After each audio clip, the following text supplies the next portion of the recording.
Good evening, Iphuans. I'm Lady Alexis, and welcome to Manor Sous-sol. I am an Iphuan from the ancient town of Ithoro, of which I will tell you the story of my people.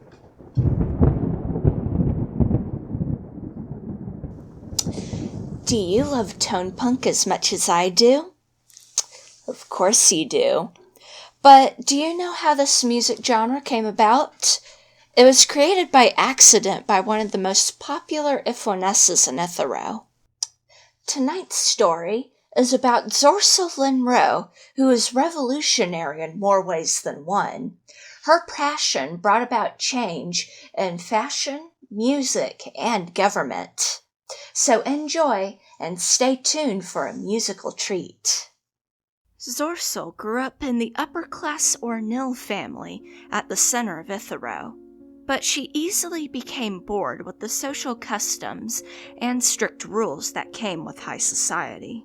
Zorsill kept herself entertained through playing musical instruments and exploring the secret passages and rooms of her centuries-old mansion. As her family rose in political power, Minister Breyer saw them as a threat. He secretly hired someone to plant incriminating evidence across the Ornil estate. One morning, the Necromancy Investigation Corps came banging on their door. After searching the large property, they found multiple belongings from missing persons and various tools used in the art of necromancy. Accused of sorcery and the murders of the missing Iphuans, Zorsill's family was rounded up by the NIC. Zorsill managed to escape through one of the secret passages and made her way to Rivertown. She learned through the papers her family was exiled and her father was executed. Homeless and in hiding, Zorsill decided to change her last name to Lynro. Looking for a job and a place to stay, she found Vontel, later known as the alchemist. Luckily, he was in search of an apprentice at his clock shop. There she learned watchmaking. She really liked the alchemist and enjoyed working with him. But Zorsill always felt uneasy in the shop. It felt as though she and Vontel weren't the only Iphuans in the building. She would often catch glimpses of someone out of the corner of her eye, or unexplained shadows. Dismantled clocks would tick, and objects would move on their own or go missing.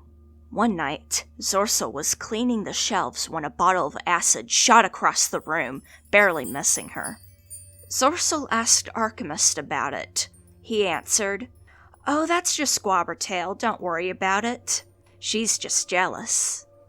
To escape the haunted clock shop, Zorsill frequented the Wolf's Bite Inn, a bar run by a scruffy Iphuan named Versailles. There she dusted off her musical talents. Versailles allowed her to entertain the patrons for a portion of the tips. Zorsill felt at home in Rivertown. She became very popular due to her unique sense of fashion. She mixed flamboyant to upper-class clothing with that of the more practical working-class pieces. She also contributed to the popularity of watches by wearing the latest models. It wasn't long until the citizens of Rivertown began copying Zorsill's style, developing Rivertown's distinctive aesthetic. Vontel especially liked her charisma. She was good at selling watches, and he could continue to work on his alchemy in the cellar of the shop. Zorsill was also known for developing the music genre of tone punk. It started when she was about to perform at the Wolf's Bite Inn. Zorsill dropped her guitar down the stairs on the way to the stage, but the customers applauded the different sound. Realizing they weren't being sarcastic, Zorsill entertained the guests by wailing away at the instrument, replicating the sounds.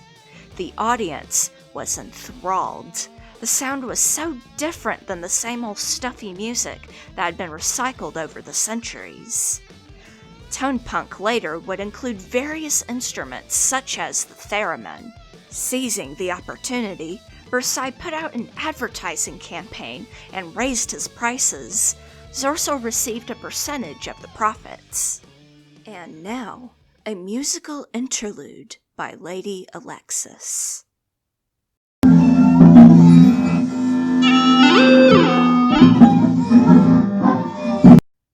Sorry. Anyway, unfortunately, Zorsill's world crumbled once again with the Great Bridge collapse. Disoriented by the explosion, Zorsill struggled to find alchemists in the rubble of the clock shop. That uneasy feeling she associated with Gwobbertail swept over her once again. She heard a whisper in her ear. "He's in the cellar." Zorsill rushed to the cellar of the clock shop.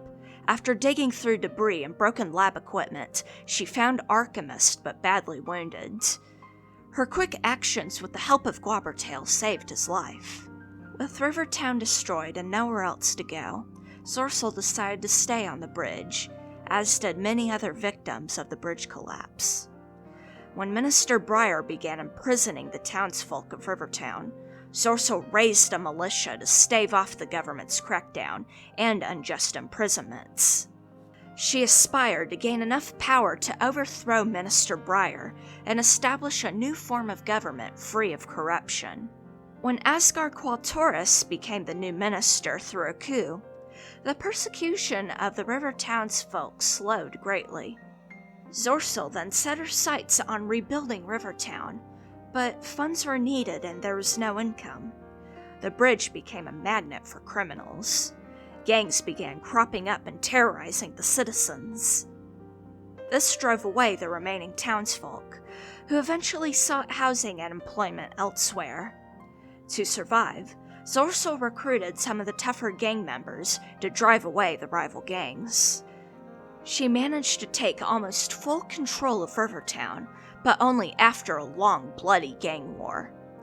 Unwillingly, she ruled with an iron fist to keep necromancers and other gangs at bay.